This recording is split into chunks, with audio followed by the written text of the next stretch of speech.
position. And don't give us a lecture about how people in uniform shouldn't be political. We just watched the chairman of the Joint Chiefs of Staff lecture us about white rage in the middle of Congress. Here's a man who served the country, who's fought for the country as a Marine officer for 17 years. But no one answered his questions. Basically, the second he posted that on Facebook, he was fired. The Marine Corps told this show in a statement that he had been, quote, relieved of command due to loss of trust and confidence, and the Marines shouldn't discuss their disagreements with leadership in public. Dan Hollaway is a U.S. Army veteran and host of the Drinkin' Bros podcast. We're happy to have him join us tonight. Dan, thanks so much for coming on. So here's a man, from my assessment, he's not saying anything reckless or crazy, clearly loves the Marine Corps. He's devoted his life to it, loves the country, and he's instantly relieved of command for telling the truth. What does that tell you about our leadership?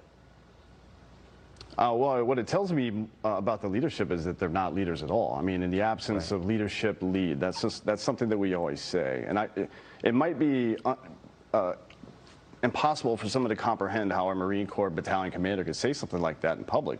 But I think everybody's confused. Like the gentleman who lost his son was talking about earlier.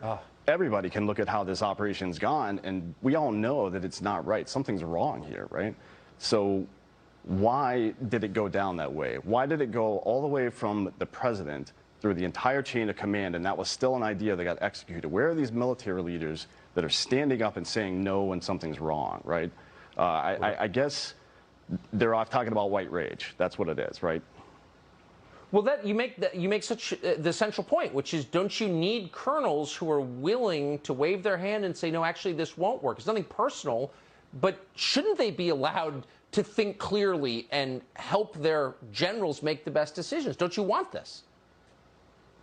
I mean, that's what you should expect out of your subordinate. If you're a general officer, you should expect that the people that work under you and will be honest with you about their assessments. And when you disallow that, right, when you cut off that pipeline for information upward, we see what's happened today, right? Our military operations have no goal or purpose anymore for the most part, at least not in mass.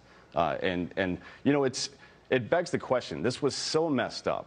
It was so poorly executed, not only in the planning, but also in the execution. Could these people possibly be this incompetent, or is there something else going on? I'll save you the suspense, Tucker, about natural immunity. The reason that it's not being talked about is because it's free, brother. That's why, right? Let's not pretend like that's not the case. But in this scenario, I cannot figure out how it made it through all of this and still happened with all these generals involved.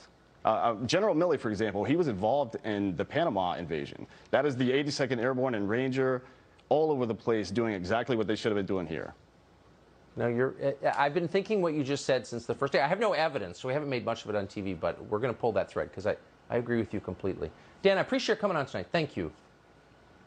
Yes, sir.